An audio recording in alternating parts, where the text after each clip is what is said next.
Gold, trusted gold buyers. మీరు తాకట్టు పెట్టిన బంగారాన్ని విడిపించి ఈ రోజు ఉన్న మార్కెట్ ధరకు కొనబడను. నీకు నచ్చిన పిల్ల మాట్లాడే మాటలు వింటుంటే ఖచ్చితంగా పరిపిల్లి అనిపిస్తుందిరా. పనివాడిలాగా మాట్లాడతా ఏంటి? కొందరు డబ్బున్న మనుషులు అలాగే మాట్లాడతారమ్మాయి గారు. భాష మాత్రమే కాదే, ఆ చూపు ఆ రూపు ఒక్కటి కూడా యజమానిలో లేడు. పొట్టి గుమ్మడికాయలా ఉన్నాడు. మీరేనన్నా చెప్పండి చంద్రబాబు గారు, నేను ప్రేమించిన అమ్మాయి యజమానురాలు, మీరు ప్రేమించిన అమ్మాయి పని మనిషి. ఈ అనుమానాలు ఎందుకురా? ఏదో ప్లాన్ వేసి మనిద్దరం ఒకసారి అక్కడికి వెళ్ళి చూసేస్తే పోలా? ఒకవేళ వాళ్ళు మనల్ని చూస్తే? అవును, ఎలా? ఇబ్బంది లేకుండా మీరు నాలాగా నేను మీలాగా వెళ్దాం. ఏ వెంకమ్మా, వెళ్దామమ్మా వెళ్దాం.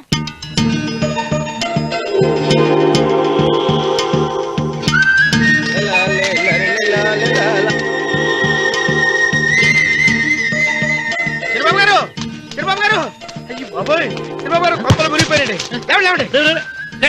ఏమైందిరా? మీరు అర్జెంట్ గా బట్టలు తీసేయండి.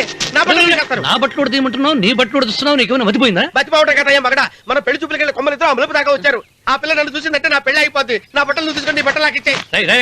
నేను నీకు ఎప్పుడు పనుడిగా నటించిన నా పని నేను ఎప్పుడు రా. నువ్వు పనుడు అని తెలిసి ఆ అమ్మాయి నిన్ను ప్రేమించింది, యజమాని అని తెలిస్తే చచ్చినా ప్రేమించదు. నా మాట నేను బాబు, నీకు దండం పెడతాను. చెప్పను అయితే ఇంకా అయితే ఇప్పుతా. నువ్వు ఇప్పు ఇప్పు. అరే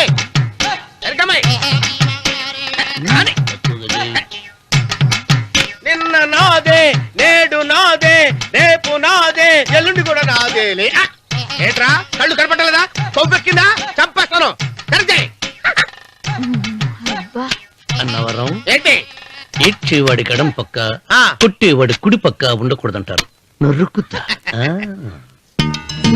వెళ్ళిపోతున్నారు.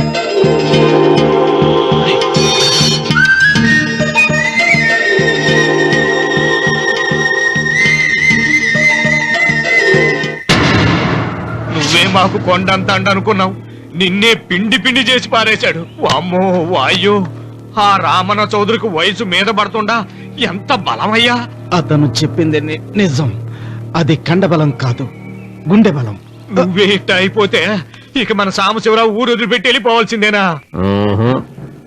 నువ్వు గుండెను అతను కండను నమ్ముకున్నారు, కానీ నేను తెలివిని నమ్ముకున్నా. వెంకన్న, అలెగ్జాండర్ దండయాత్ర భారతదేశంలో అడుగు పెట్టగానే ఆగిపోయింది. ఈ రామన్న చౌదరి దండయాత్ర ఆ సాంబశివరావు పొలంలో అడుగు పెట్టగానే పూర్తవుతుంది. రేపే అందరిని పొందుతా. వద్దురా రావుడు, రేపే మహాశివరాత్రి. జటాధార స్వామి వారు వస్తారు. మీ తాతల కాల నుంచి మీ ఇంటి ముందున్న శివలింగానికి పూజలు జరిపిస్తున్నారు. నువ్వెప్పుడో చూసావు. రేపు ఒక్కరోజు ఇంట్లో ఉండరా. మనకు వయసు పెరిగి తేజస్సు తరిగిపోతుంది. ఆయనకి రోజు రోజుకి వయసు తరిగి తేజస్సు పెరిగిపోతుంది. చచ్చే, జనానికి పిచ్చి పట్టి గడ్డాలు పెంచిన వాళ్ళ కళ్ళ మీద అడ్డంగా పడుతుంది. రే వెంకన్న, ఒకప్పుడు ఈ దేశంలో 3 దేవుళ్ళు, 3 కోట్ల మంది మహానుభావులు ఉండేవాడు, అంటే మానవత్వం ఉన్నవాడు. కానీ ఇప్పుడు దేవుళ్ళు లేరు, మహానుభావులు లేరు. ఈ స్వాములు మిమ్మల్ని మాయ చేయగలరు, గాని నన్నేమేం చేయలేరు.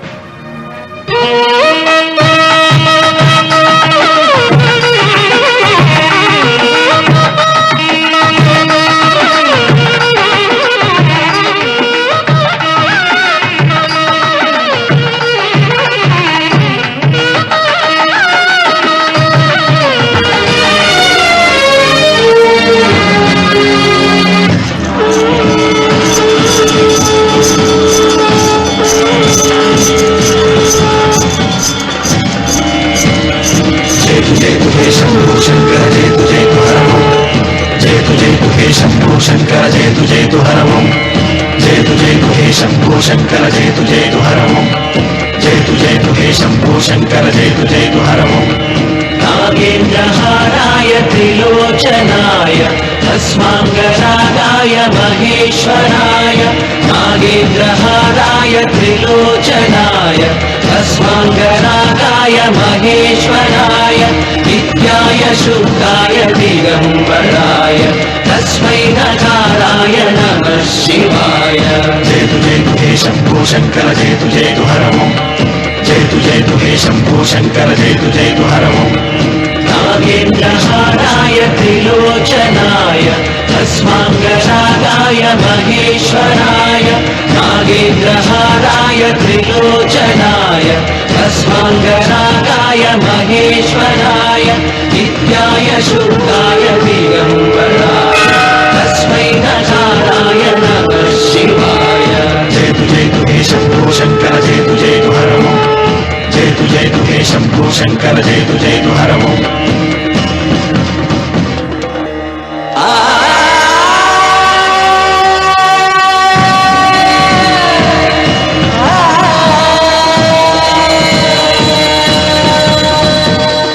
जयतु हे शंभो शंकर जयतु हरमो जयतु हे शंभो शंकर ఆయన ఏదో చెప్పాలని చూశారు, చెప్పకుండానే వెళ్ళిపోయారు.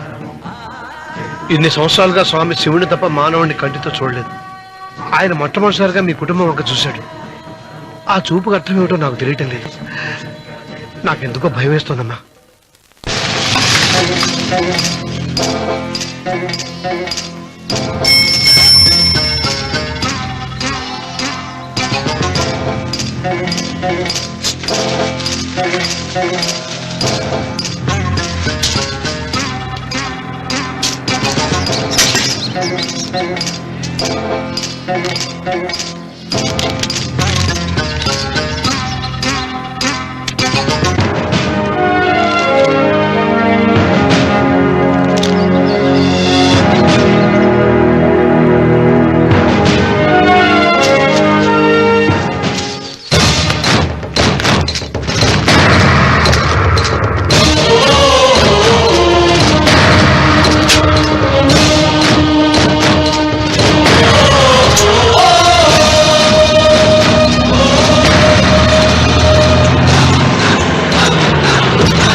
ఏం అర్థమే కావడం లేదా రావణ చౌదరి? నువ్వు చదివింది ఒక్కాకు తమలపాకు, నేను చదివింది పదాకులు విస్తరాకు. నీకీ భూమి సిక్కనే కూడా. సిక్కకుంటే నువ్వేం చేస్తావో నాకు తెలుసు. సుబ్బారాయుడికి చూపినట్టు తాళిబొట్టు చూపించి గబ్బు లేపుతావు, లేకుంటే ఫైల్ వారకు చేసినట్టు ఎముకల్లోకి సున్నం లేకుండా పిండి లేపుతావు. అదానికి నేనే ముందుగా కొట్టిన గాయం ఏడ ఉందో తెలియని కముకు దెబ్బ. 30 ఎకరాల భూమి నిత్యాన్నదానం కోసం అమ్మవారి దేవాలయానికి రాసేసిన ఈ దేశంలో నేను పోయేదానికి యాకోర్టు లేదు. అదానికి దేవుని కోర్టుకు రాసినా నువ్వు వాటికి రాలేవు. నా 30 ఎకరాలు నాకు దక్కకున్నా పర్వాలేదు, నీకు దక్కకూడదు. నా పొలం ఆక్రమించుకుందామన్న అహంతో పొగరుతో ఇంటికొచ్చినావు. తల దించుకొని ఎనికి దారి పట్టాలి. నీకు ఈ భూమిలో చారుడు మట్టి గుడక దొరకదు రావణ చౌదరి. కావాలనుకుంటే గుప్పెడు ముద్ద దొరుకుతాది. అది గుడక వాళ్ళ మధ్యలో కూర్చొని తింటే ఎట్లుండోది నా దెబ్బ.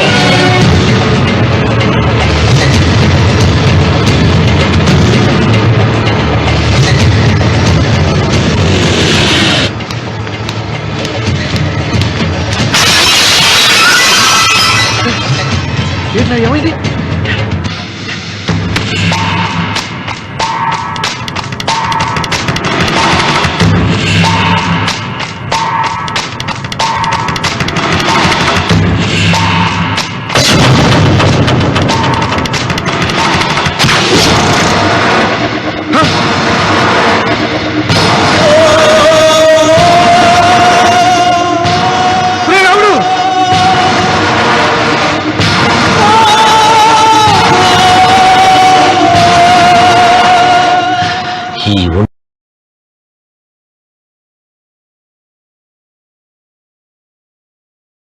ఇంకా రక్తం ఉండగానే, ఈ ఊపిరి ఇంకా పీలుస్తూ ఉండగానే, ఈ గుండె ఇంకా కొట్టుకుంటూ ఉండగానే ఓటమి నా వీపు తట్టింది. ఈ రక్తం మొత్తం ఒంట్లోంచి పోవాలి.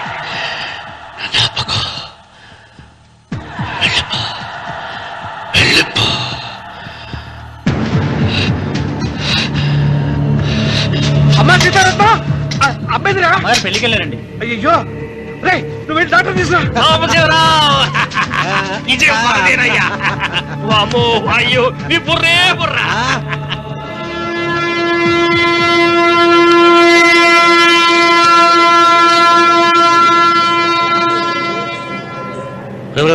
ఏంట్రా కింద పడింది తింటున్నావు? రేపటి నుంచి మీరు కూడా ఇదే తినాలండి. ఎందుకురా? లేకపోతే ఏంటండి పని అమ్మాయిని ప్రేమించగానే సరిపోలేదండి, వాళ్ళు అలవాట్లు కూడా నేర్చుకోవాలి. అందుకని రేపటి నుంచి చికెన్ నేను తింటాను, జొన్న రొట్టె కొట్టుగా మీరు తినండి. రానవరం ప్రేమకు పేదరికం అంటారు. ఆ అమ్మాయి కోసం నా ప్రాణాయమే ఇస్తాను. ఎరా పని మనిషిని ప్రేమించావా? అమ్మా అమ్మ నీ దండం పెడతానే, పని మనిషిని కలుపుకులా తీసేయద్దు. ఆ అమ్మాయి అంటే నాకు ఇష్టం అమ్మా. అమ్మగారు ప్రతి పెళ్లికి అబ్బాయి గారు తీసుకెళ్ళి వాళ్ళ ఎత్తి అక్షంతలు వేయించడమే కానీ ఆయన నెత్తి మీద అక్షంతలు ఎప్పుడే ఇస్తారండి. అసలు ముదిరిపోయిన బెడకాయలు తయారవుతున్నాడు. నేనండి. ఆ అమ్మాయి దేవురు ఆ విషయాలన్నీ నేను తర్వాత చెప్తాను కానీ అమ్మగారు ఆ చేతుల మీద కానీ నాకు కూడా పెళ్లి చేయండి. నీకు పెళ్ళా? అవునమ్మగారు, అబ్బాయి గారు పని అమ్మాయిని ప్రేమిస్తే నేను బాగా డబ్బులున్న అమ్మాయిని ప్రేమించారండి. అదిగో రైలు సిగ్నల్ ఇచ్చారండి. మీరు మా పెళ్లికి కూడా సిగ్నల్ ఇచ్చేస్తే ఈ రోజు మీ ఇద్దరికి ఏమైందిరా? ఆ? నమస్కారం బాబు గారు. నమస్కారం అండి. రండి.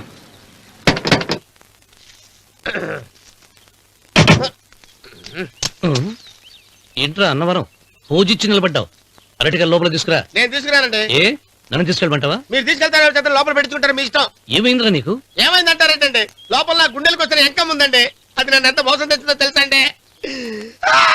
అయ్యో, ఆ విషయం నేనే మర్చిపోయాను. ఒరే అన్నవరం, తమరు మాత్రం వెంకమ్మను మోసం చేయలే?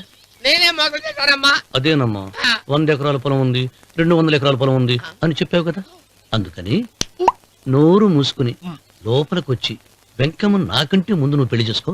ఆ తర్వాత రుక్మిణి నేను పెళ్లి చేసుకుంటా. అరటిగా తీసుకురా. నేను రాను, మీరు ఎన్ని చెప్పినా నేను రాను. రావా? రాను. అయితే రామన్న చౌదరి గారికి చెబుతా. వద్దు వద్దయ్యో. అమ్మా తీసుకురా. నమస్కారం అండి.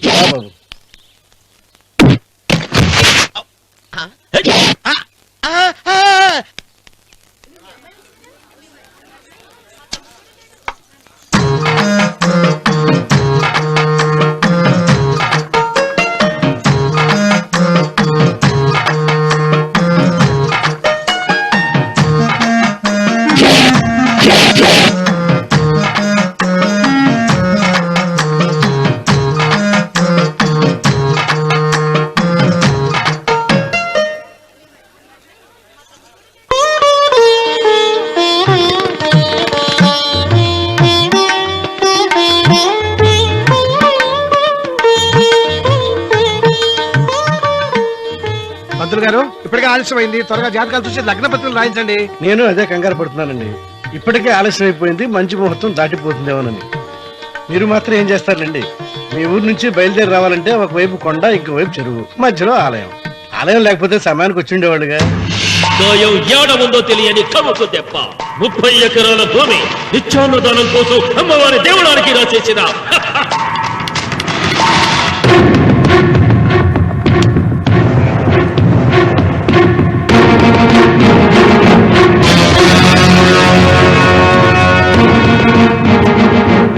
బావగారు ఏదో ఆలోచిస్తున్నారు.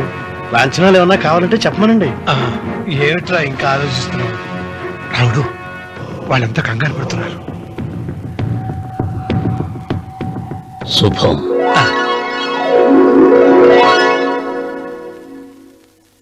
ఏం మాట్లాడుతున్నారు రావణ చౌదరి గారు? ఆలయం కూలగొట్టించి రొట్టేయించాలనా? ఇన్ని సంవత్సరాలుగా మన గ్రామం కుగ్రామంగా మిగిలిపోవటానికి రహదారి సదుపాయం లేకపోవడమే కారణం. ఇదిగో 6 మైళ్ల పొడవున రోడ్డు వేయించడానికి ప్లాన్ సిద్ధం చేశాను. దీని మూలంగా నేను 120 ఎకరాల పొలాన్ని పోగొట్టుకుంటాను. అది సరేనండి, మరి ఆలయము? పదవిలో ఉన్న వాళ్ళు ఆలోచించవలసింది ఆలయాన్ని గురించి కాదు, ప్రజల శ్రేయస్సు గురించి. ఒక పక్క కొండ, ఇంకొక పక్క చెరువు, మధ్యలో ఆలయం. దాన్ని పడగొట్టకపోతే ఇంకో 6 మైళ్ల దూరం ఎక్కువ పెరుగుతుంది. అది అమ్మవారి ఆలయము. నోరు లేని అమ్మవారి కంటే నోరున్న జనం గొప్పవాళ్ళు. రోడ్డు లేకపోబట్టే ఈ పల్లెలోని పేద ప్రజలు పండించుకున్న కూరగాయలు పట్టణానికి తీసుకెళ్లలేకపోతున్నారు. వాళ్ల బాగు కోసం రోడ్డు వేయించి తీరుతాను. దానికోసం ఏమైనా చేస్తాను. ఏం చౌదరి గారు, మీ ఇంటి మొగల శివలింగం ఆన్నే ఉండాలా? దానికి దినాము పూజలు పురస్కారాలు జరుగుతాండాలా? అమ్మవారి దేవాలయం మాత్రం కూలగొట్టాలనా? మీరు మీ ఇంటి ముందున్న శివలింగాన్ని పీకి పారేయండి, అప్పుడు ఆయన ఒప్పుకుంటాడు. నువ్వు ఈ మాటను అంగీకరిస్తున్నావా? ఒప్పుకోండి సాంబశివరావు గారు, ఈయన శివలింగం జోలికి ఏమాత్రం పోతాడో నేను చూస్తాను. కానీ ఏమి, ముందు శివలింగం పడుగొట్టని ఎనుకొచ్చి ఆలయం గోడ మీద పలుకు వెయ్యరి.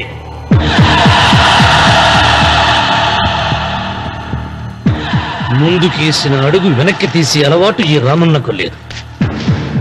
నేను మడమ తిప్పను. మీరు మాట తప్పితే మరణహోమమే.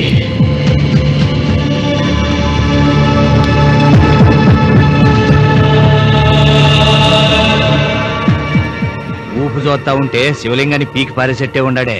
అయితే సాంబశివరావు గారి 30 ఎకరాలకు ఎసరే. ఆ ఇంటి ముందుండేటిది మామూలు రాయి కాదయ్యా, మహిమగల శివలింగము. తరతరాలుగా వాళ్ళ వంశాన్ని కాపాడుతాడే దేవుడు. చెయ్యి వెయ్యని తెలుసది.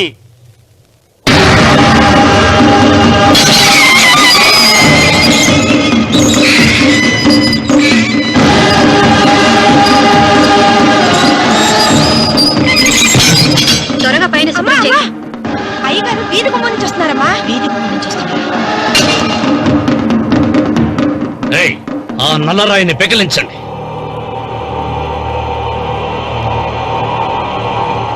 ఓ, మీరందరూ హిందువులు. మీకు కళ్ళు పోతాయి, మీ జీవితాలు కుళ్ళిపోతాయి అన్నారు. అయ్యా, ముస్లిం అయినా హిందూ అయినా దేవుడు దేవుడే. నేను ఈ పాపం చేయలేను. పాపం? దేవుడి ముందు చేతులు కట్టుకుని నిలబడటమే శాపం రా. నేనే పెకలిస్తాను.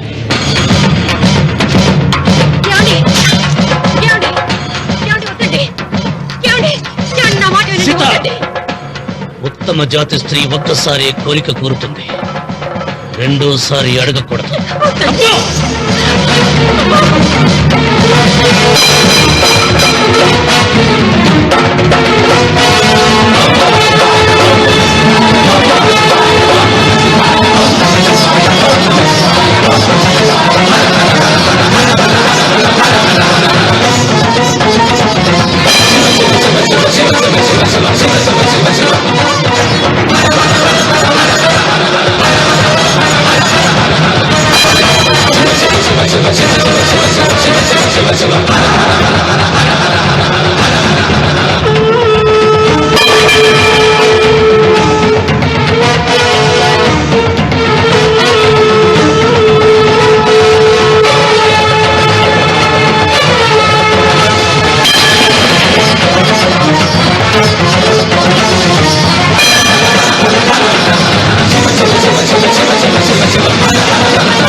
రామన్న, నీ తాత ముత్తాతల కాలం నుంచి ఉన్న స్వయంభూలింగాన్ని తీసేసి మహాపరాధం చేశావు.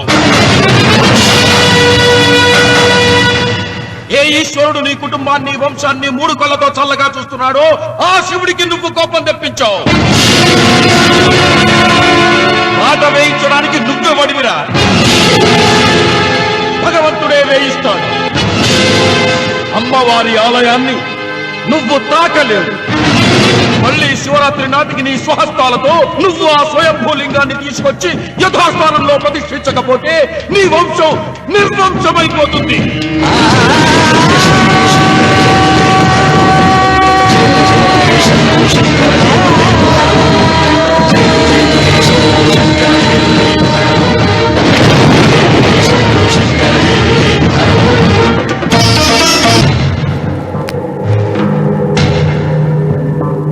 శివలింగాన్ని మీకు చెరులో పారేశాడు, ఇంకా గుడి మీద కూడా వస్తాడు. ఎక్కడొస్తాడు? జటాధర స్వామి శపించాడు కదా, జారిపోయి ఉంటాడు. రామున్న మొండివాడు పాపారావు, శాపాలకు తాపాలకు లొంగిటోడు కాదు, వస్తాడు. అతను వచ్చే లోపే పొలం ఆక్రమించుకోకుండా దేవళం కూలగొట్టకుండా ఏదో ఆలోచించాల.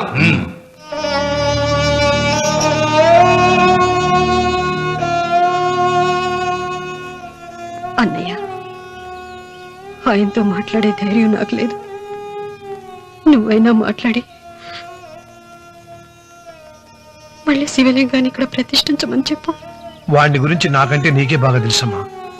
వాడు నా మాట వింటాం. నాకు భయంగా ఉందన్నయ్య. ఆపద ఏ వైపు నుంచి వస్తుందో ఏమిటో.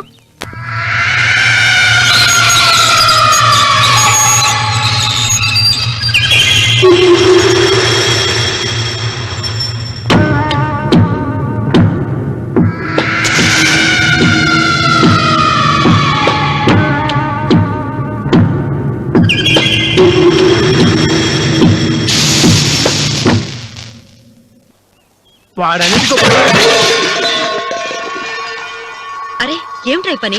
మరి ఏం చేయమంటావమ్మా? నాన్నేమో ఆలయం పడగొట్టడానికి వెళ్తున్నారు. నా పెళ్లి అయిపోవటం ఖాయం. ఇంట్లో కూర్చొని నీకు వంట సాయం చేద్దామని వచ్చాను. అన్నయ్య, నువ్వే ఆయనకి ఏదో ఒకటి చెప్పి ఆలయం పడగొట్టకుండా చూడాలి. నేను మాత్రం ఏం చేయగలనమ్మా? వీడి పెళ్లి వరకు ఆలయం పడగొట్టకుండా ఉంటాను ప్రయత్నిస్తాను. ఆ తర్వాత వాడి దయ. అన్వర్, అయ్యా బండి రెడీ చేయి. రావుడు, నీతో ఒక విషయం మాట్లాడాలి. ఇలా కూర్చో.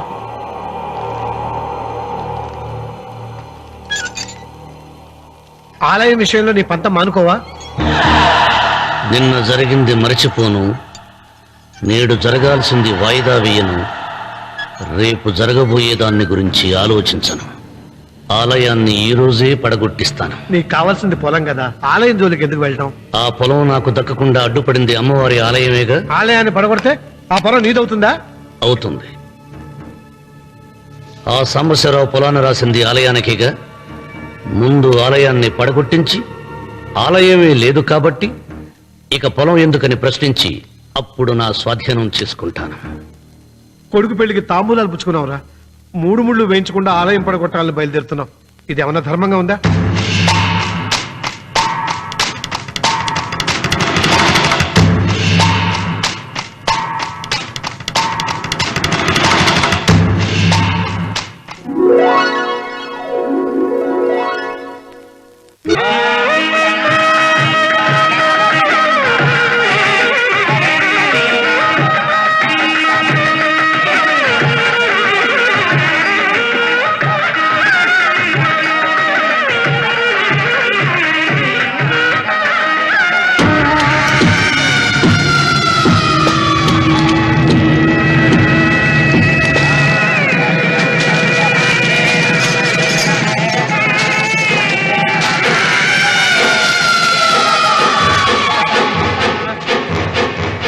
శుభమస్తు. నీకు మాత్రం అస్తమస్తు.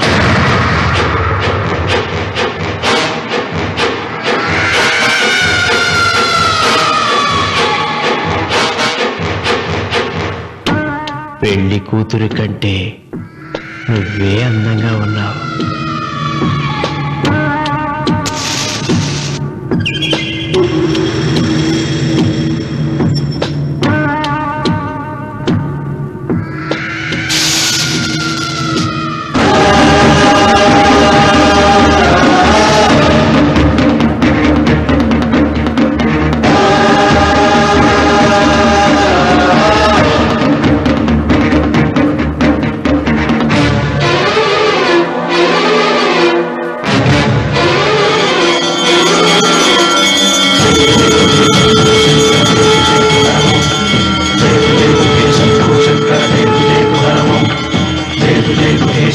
శంకర జయతు జయతు హరము జయతు జయతు హే శంభో శంకర జయతు జయతు హరము నాగేంద్రహారాయ త్రిలోచనాయ భస్మాంగరాగాయ మహేశ్వరాయ నాగేంద్రహారాయ త్రిలోచనాయ భస్మాంగరాగాయ మహేశ్వరాయ నిత్యాయ శుద్ధాయ దిగంబరాయ తస్మై నకారాయ నమః శివాయ జయతు జయతు హే శంభో శంకర జయతు జయతు హరము జయతు జయతు హే శంభో శంకర జయతు జయతు హరము జయతు జయతు హే శంభో శంకర జయతు జయతు హరము. ఇదిగో లోకేశ్వరరావు, అయ్యా రేపు అన్నయ్య పుట్టినరోజు కదా, ఎవరైనా కొత్తగా పెళ్లి చేసుకున్న జంటలున్నారేమో చూడు. అలాగే. ఆగండి ఆగండి, నేను చెప్పేది వినండి. మీకందరికీ తెలుసు, ప్రతి సంవత్సరం శివరామకృష్ణయ్య గారు తన పుట్టినరోజు నాడు పెళ్లి చేసుకునే కొత్త జంటకు తాళిబొట్టు, కొత్త బట్టలు, 2 ఎకరాల పొలం దానం చేస్తారు. కాబట్టి రేపు ఎవరైనా పెళ్లి చేసుకునే వాళ్ళు ఉంటే వచ్చి పేర్లు నమోదు చేసుకోండి.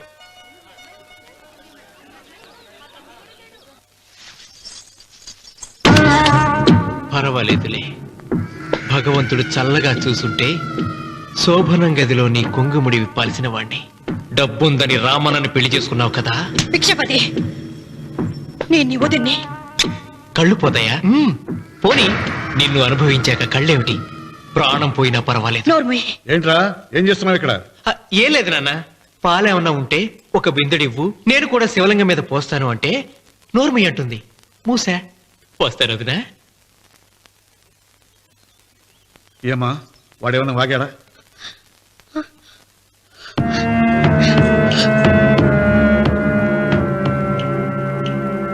పిచ్చిపతి. అవును, అసహ్యంగా చండాలంగా వాగాను. చంపుతావా? చంపు.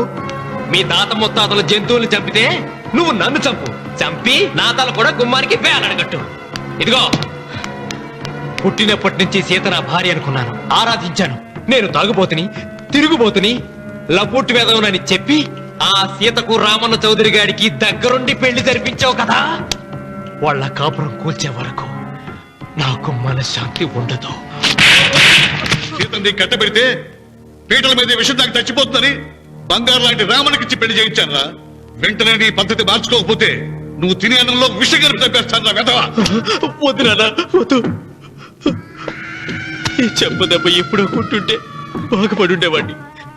నాన్న, నీ మీదొట్టు, ఇంకెప్పుడు తప్పు చెయ్యను నాన్న, తప్పు చెయ్యను. నన్ను క్షమించు నాన్న. ఏర్పాట్లన్నీ పూర్తయ్యాయా? అది ఏమైంది లోకేశ్వరరావు? 50 జంటలు నమోదు చేయించుకున్నారండి. అందులో 30 జంటలకి దానం చేయడానికి మాత్రమే మన దగ్గర భూమి మిగిలి ఉంది. మరి మిగతా 40 ఎకరాలు అంటే మన పొలమంతా ఈవేళ బాబు గారు ఎన్ని సంవత్సరాల నుంచి దానం చేసుకుంటూ వస్తున్నారు. కొండలైనా కరిగిపోవలసిందే కదా. మరి ఇన్నాళ్ళు నాకెందుకు చెప్పలేదు? మీరు పుణ్యకార్యం చేస్తున్నారు, మిమ్మల్ని ఇబ్బంది పెట్టడం ఎందుకని. రామన్న పేరుతో 2000 ఎకరాలు ఉండాలిగా, అందులోంచి రాసేవండి. అందులో మిగిలిన 60 ఎకరాలే ఇప్పుడు రాశానండి. ఆయన పేరు మీద గజం భూమి కూడా మిగలలేదు. రేపు శుభకార్యం ఆకూడదయ్యా. నూతన దంపతులు నా ఇంటి దగ్గర నుంచి నిరాశగా తిరిగి వెళ్ళకూడదు. నాతోరా జగన్నాథం. అన్నయ్య, నువ్వు ఈ సాయం చేస్తే నా పరువు కాపాడిన వాడివవుతావు. 40 ఎకరాలే కాదు, నా యావదాస్తి మొత్తం నాకు ఇస్తాను, నా ప్రాణాలను ఇస్తాను. లోకేశ్వరరావు, అయ్యా, నా కాగితాలు.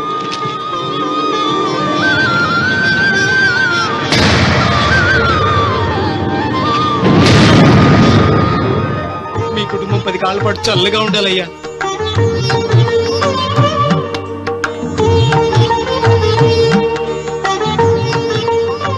నీ పొలం వాయన దానం చేస్తాడు, పేరు తెచ్చుకుంటాడు. ఇంకా నీకే మిగులుతాది, గబ్బు లేచిపోతావు.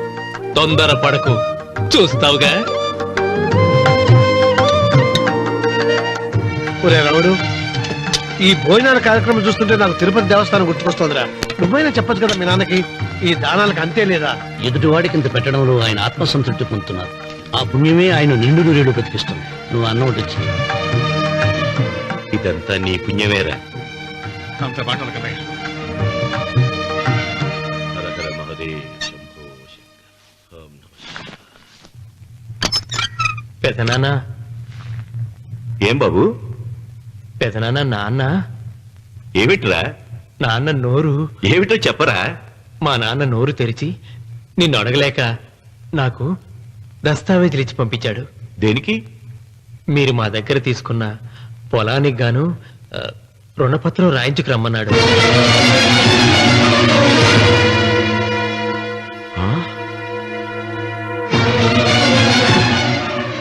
నా తమ్ముడు రుణపత్రం అడిగాడా?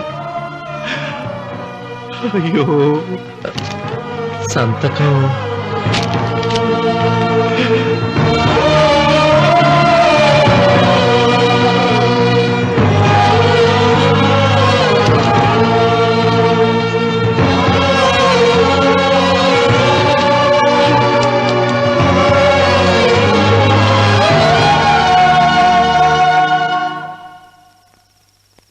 ఏంట్రా తినవేంటి? ఓహో, అన్నంలో విషం కలిపి చంపుతున్నానని భయపడి చస్తున్నావా? లేదురే, తిను తిను. ఏంట్రా, నాకేమైంది? నువ్వు అన్నంలో విషం కలిపి నన్ను చంపుతానన్నావు కదా, ఆ పాపం నీకెందుకు అంటగట్టాలి అని నేనే నా అన్నంలో విషం కలుపుకున్నాను నాన్న. పొరపాటుగా పళ్ళాలు మారాయి. నాన్న నాన్న, ఎలాగో చచ్చిపోతున్నావు కదా, నీకు రహస్యం చెప్పనా?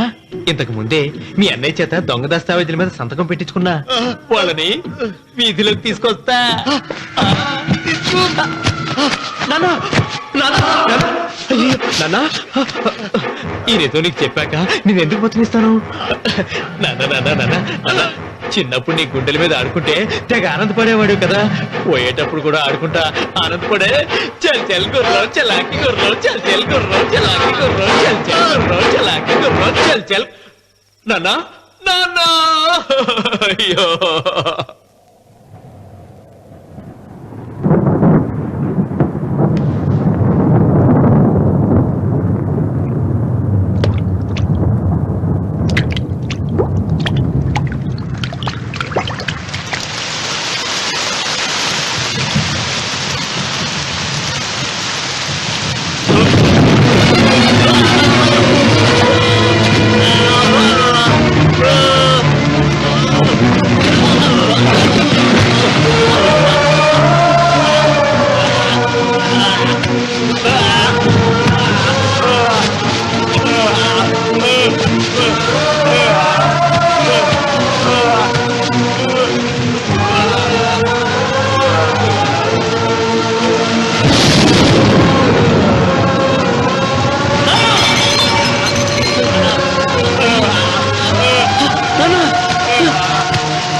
తొందరగా పోనీరా.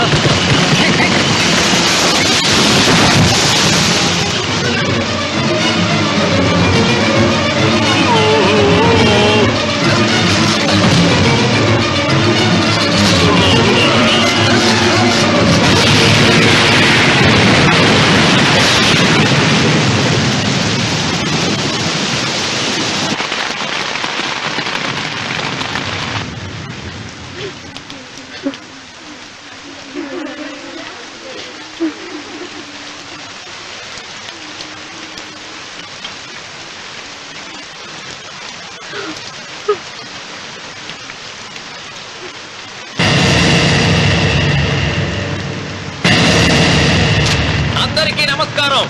ఇది మా పెదనాన్న సంతకం పెట్టిన దస్తావేజు. అక్కడ మా నాన్న లేడు, ఇక్కడ మా పెదనాన్న లేడు. కానీ మా పెదనాన్న మా నాన్న దగ్గర 50 లక్షల డబ్బు, 40 ఎకరాల పొలం తీసుకున్నాడు. ఏ లోకేశ్వరరావు చెప్పు. అవునండి, నేను సాక్షి సంతకం చేశాను. ఈ అప్పు ఎలా తీరుతుందో ఆ ధర్మాత్ముడి శవం అక్కడి నుంచి తీసేలోపు చెప్తే బాగుంటుంది. బిచ్చమతి, మతుందా నీకు? ఇదేనా అడిగే సమయం? ఆయన తగలబడిపోతే ఆయనతో పాటు ఈ నిజం తగలబడిపోతుంది. మా అన్నయ్య ఆ ధర్మాత్ముడు రక్తం పంచుకు పుట్టాడు. ఏమయ్యా లోకేశ్వరరావు, మా అన్నయ్యకి మిగిలిన ఆస్తి ఏమిటి? ఈ ఇల్లు తప్ప ఏమీ మిగలలేదండి. సరే, 40 ఎకరాల కింద ఈ ఇల్లు పెట్టుకుంటాను. మిగతా 50 లక్షలు ఎలా ఇస్తావన్నయ్యా? ఏంటో నువ్వు మాట్లాడేది? మా రావుని ఒట్టి చేతులతో నడురోడ్డు మీద నిలబెడతావా? సరే, డబ్బు వద్దు, పొలం వద్దు, ఒక్కటిస్తే చాలు. ఏంటది? అది సీత దగ్గరుంది. అది ఇస్తే 50 లక్షల బాకీ రద్దు చేసుకుంటా. సీతారత్నం పుట్టింటి వాళ్ళు పెట్టిన 7 వారాల నగలున్నాయి. అవన్నీ నాకు ఇచ్చేస్తే నేను సరిపెట్టుకుంటాను.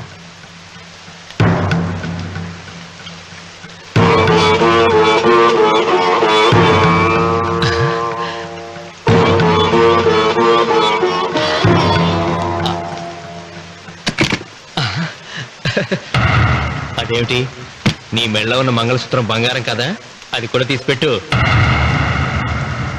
అన్నయ్య తీసేమని చెప్పు. నువ్వు కట్టాల్సిన మా రావుడు కట్టాలని ఖచ్చితంగా కదా ఈ పని చేస్తున్నావు. తప్పు మాట్లాడుతున్నావు శాస్త్రి. నాకు ఆ తాళి అక్కర్లేదు, ఆ 50 లక్షలు కట్టమను. మీకందరికీ చేతులెత్తి మొక్కుతున్నారు. ఒక ఐదింటి ఇల్లాలి 5వ తనాన్ని కాపాడండి. మీకోసం తన సర్వస్వాన్ని మీకు దానం చేసి కొడుకును ఒట్టి చేతులతో నిలబెట్టారు మా శివరామకృష్ణ గారు. మీరందరూ ఇంటి మూలంగా లాభం పొందిన వారే. ఆ ఇల్లాను మంగళసూత్రం తీయకుండా కాపాడండి. దయచేసి మీకు కొంచెం సహాయం చేయండి. పంతులు, నీకేమైనా సిగ్గుండదా? కడుపుకు అన్నం తింటాడావా, గడ్డి తింటాడావా? దానం ఇచ్చినట్టుది తిరిగి పీక్కుంటావా? నీ అమ్మాల కలుగాల పెట్ట. ఊరికే ఇచ్చాడా? పుణ్యం కోసం ఇచ్చాడు. సత్యాక తిరిగి ఇవ్వమంటే ఎలాగండి? ఎవడు దానం చేయమన్నాడండి? ఒళ్ళు కొవ్వెక్కి దానం చేశాడు. అన్నం పెట్టి తిన్నది కక్కమంటే ఎలాగండి? సోము తమ్ముడికి సోకేవా అన్నగారు అనుభవించారన్నమాట. ఏమిగా నిలబడి చూస్తుంటారు సిగ్గు లేకుండా? ఈయనే ఉంటే మన గుండె అని విక్కుంటారు, మనం వచ్చే పట్టుకొని అడుగు తినాలి.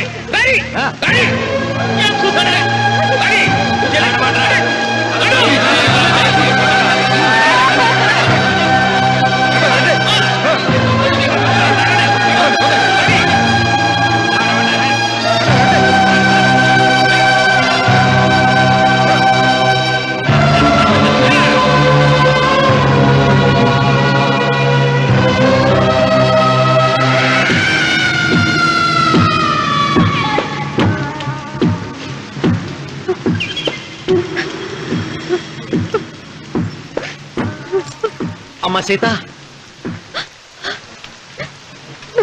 భిక్షపతి, మా వియ్యంకుడు బాకీ ఉన్న 50 లక్షల డబ్బు, 40 ఎకరాల పొలం నీకు నేనిస్తాను, సరేనా? సరే.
దేవుడా? ఆయన దేవుడే అయితే 24 గంటలు శివ పూజ చేస్తూ దానధర్మాలు చేసిన మా నాన్నకు దిక్కులకి సవరిస్తాడా? దేవుడి పట్ల అపచారం చేయటం మహాపాపం. దేవుడిని ఎన్నాళ్ళు మనం చేసుకునే ఆత్మద్రోహం. అసలు దేవుడే లేడు. దిష్టి బొమ్మలాగా నా ఇంటి ముందు ఆ శివలింగం ఉండటానికి వీల్లేదు. మీరు ఆ శివలింగం జోలికి వెళ్తే నా ప్రాణాలు తీసేసి వెళ్ళండి. నా భర్త దేవుడికి అపకారం చేయడం ఈ కళ్ళతో చూసే కంటే మీ కళ్ళ ముందే చచ్చిపోతాను. నన్ను చంపేసేయండి. నీకు ఇంటి ముందు శివలింగం దేవుడా, నాకు మాత్రం నల్లరాయి.